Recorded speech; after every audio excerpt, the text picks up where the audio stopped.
네, 안녕하십니까. 7월 24일 주식 클래스 내일 증시입니다. 지수 착시 효과라는 게 좀 있어요. 왜냐하면 이제 배터리만 많이 올라가죠. 정확히는 포스코 그룹이 이제 올라가면서 코스피마저 지수 착시 효과가 있습니다. 코스닥은 지난 4월 달에 한 번 있었고 지금 뭐 7월 달도 어느 정도 어느 일리가 있습니다만은 약간 제가 이 그림을 그려둔 것처럼 멍하니 보고 있으면 어디로 빠져들 것 같은 그런 현상이 좀 생기고 있습니다.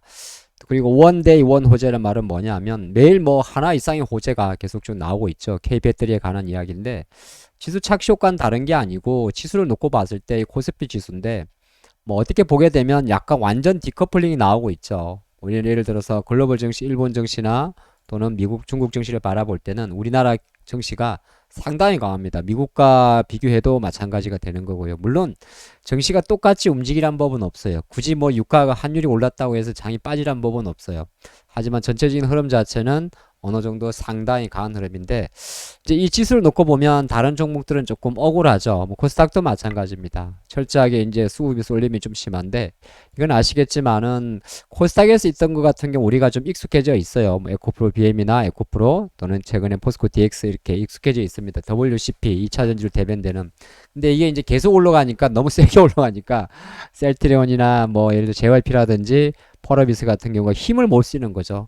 뭐 시가총액이 이 정도인데 그 밖에 있는 다른 친구들은 얼마나 심하겠어요?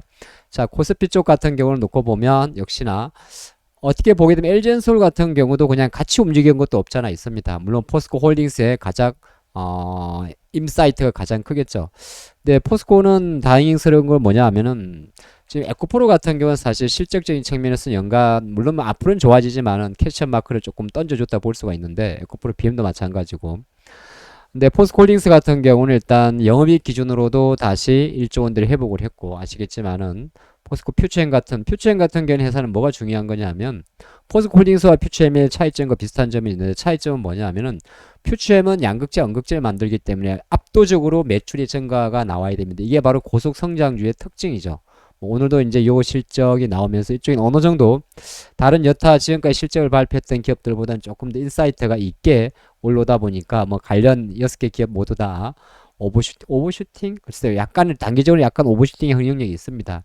그러니까 뭐냐 하면 50만 원은 갈 때 가더라도 빨리 간 거에 대한 부담감은 없잖아 있긴 있어요. 그 부분은 차치하고 가야 됩니다. 우리 주주분들은 주가가 50만 원이 가고 100만 원 가면 다 좋죠. 올라가면 좋은데 너무 빨리 올라가게 되면 일정 부분 과속에 따른 이 숨이 좀 헐떡거리는 게 없잖아 있습니다. 하지만 그런 것 자체는 올라왔다는 이유만으로 주가 한 번에 내려가지는 않아요. 중요한 건 그 에너지가 상당히 강한데 과연 이 에너지가 언제 멈출지는 우리는 알 수는 없습니다. 하지만 다른 한편으로는 이런 엄청난 포스코 홀딩스나 이런 에너지 또 포스코 홀딩스의 에너지가 있다 보니까 오히려 이제 오늘 같은 경우는 LG화학 같은 경우도 LG화학은 주중에 실적 발표가 있죠.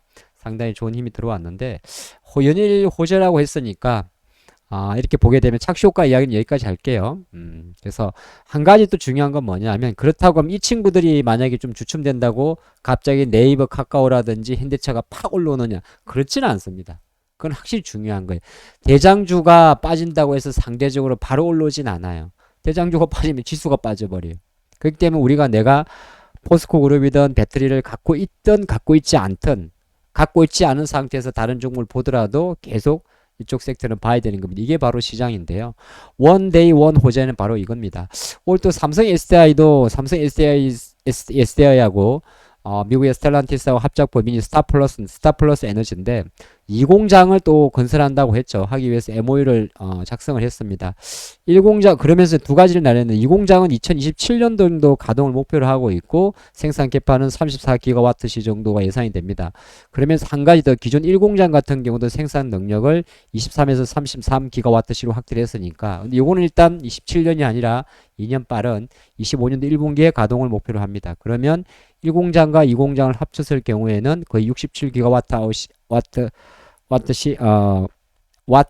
기가와트 시의 캐파를 가지게 되는 건 상당히 호재입니다. 연일 이제 호재가 나오는 거고 또 하나 제용은 또 있어요. 이건 이제 7월 20일자 내용인데 우리나라가 국가 첨단 전략사업 특화단지를 지정을 했죠. 뭐 많이 있습니다. 여기 경북 구미에는 첨단 반도체 소재에서 SK실트론, 이노텍, 그 다음에 용인, 평택은 여러분 잘 아시는 삼성전자 하이닉스의 반도체 클러스터죠. 근데 그 외에 2차전지 하나의 가치 사슬을 갖춘 게 있는데 새만금종의 강물, 예, 여기 있죠. LG화학, 성일라이트, SK온, 그리고 포항 쪽의 양극재, 여기는 이제 포스코, 퓨처엠, 에코프로 그룹들이 있죠. 그리고 청주, 울산, 청주는 LG가 있죠. 어디 갔어요? LG엔솔이 있죠. LG엔솔과 에코프로 BM의 2차전지 셀은 완제품이죠. 그리고 재활용 쪽에서 다시 한번 새만금 이렇게 가기 때문에 뭐 시장 일각에서는 그런 이야기도 조심스럽게 합니다. 야, 그러면서 우리나라 전국을 여기서 경북 포항, 울산 돌아서 새만금, 그 다음에 청주로 이어지는 한반도 전체를 하나의 가치 사슬을 만드는 거 아니냐 이렇게 하면서 상당히 특화 단지를 지정하게 되면 여러 가지 아시겠지만은 세제 혜택이 따르게 되죠. 뭐 본사를 옮겼을 경우에 법인세 감면이라든지 기타 등등의 일정 부분에 물론 기업마다 좀 차이는 있습니다만 그게 좀 지원되는 효과가 좀 없잖아 있습니다. 없잖아 있고 뭐 전기료 감면도 아마 있을 수 있을 것 같은데요.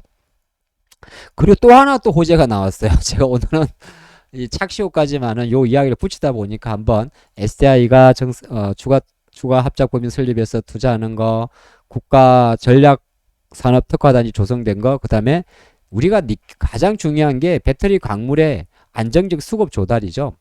그렇죠. 물론 미국에 가고 뭐 이런 것도 중요합니다만 한국과 인도네시아의 제2차 경제협력위원회 발족이 있었는데 일단 이쪽에서 큰 내용을 보게 되면 뭐 있습니다. 있긴 있는데 일단은 뭐 깊은 이야기는 됐고 2018년도 9월 달에 설치 근거가 있었는데 핵심은 뭐냐면 인도네시아산 전기차 배터리에 대한 생산 투자 능력을 확대한다는 거고 아주 그 광위로 넘어갔을 경우에는 니켈 등 배터리 핵심 광물에 대해서 공급망의 강화 투자를 확대한다는 겁니다. 공급망 강화에 투자를 확대하는 거죠. 띄워야 돼요. 공급망 강화에 투자를 확대한다는 겁니다. 그러한 이슈가 있기 때문에 아마 2차전지 관련주들은 아마 포트에 여러분들이 그래도 꼭 주인공이든 아니든 관련주들이 없잖아 있을 건데 SDI 이야기도 나오고 하다 보니까 잠깐 최근에 장비주들 많이 날라갔죠. 뭐 TC 스틸도 많이 갔고 윤성, FNC 많이 갔는데 오늘은 일단 삼성 이야기가 있다 보니까 삼성 이야기 나올 때 좀 움직일 만한 종목들이 상신 EDP라는 종목이 있어요. 뭐 이런 종목들 같은 경우는 약간 아직까지는 좀 긴가민가합니다만은 이런 밑으로 어떤 지지선이라든지 리스크 관리선을 설정한 상태에서는 한번 지켜보실 필요가 있습니다. 뭐 아직까지는 제가 볼 때 기술적으로는 그렇게 완벽한 자리는 아닌 것 같아요. 완벽하기에는 조금은 뭔가 찜찜하지만은 한번 조금 지켜볼 필요가 있을 것 같고 요보다 조금 완벽하게 움직인 게 아마 신흥 SAC가 될 것 같습니다. 신흥 SAC는 왜 상신보다 조금 좋다고 이야기하냐면 기술적으로 요거는 약간 저점을 높였기 때문입니다.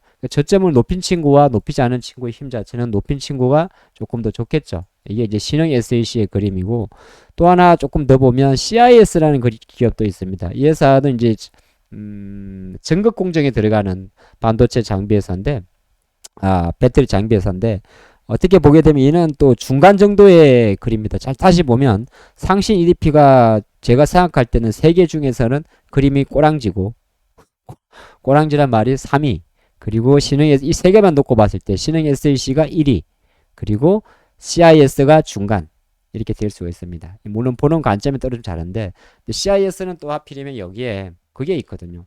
뭐가 있냐면 삼성 SDI라는 결이 있고 아까 여기 반도체 클러스터 국가 첨단 전략산업 특화 단지에는 또 하나의 전고체 배터리 관련된 국가의 범지원적 이슈도 있습니다. 그게 공통분모를 찾아보니까 또 CIS라는 기업도 나와요. 오늘은 뭐 종목 그냥 가볍게 툭툭 쳐봤습니다만은 포인트는 그래요.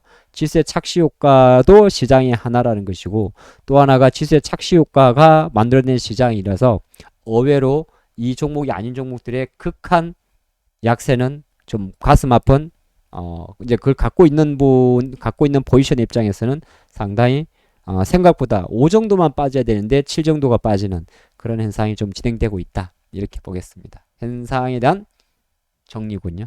여기까지 하겠습니다.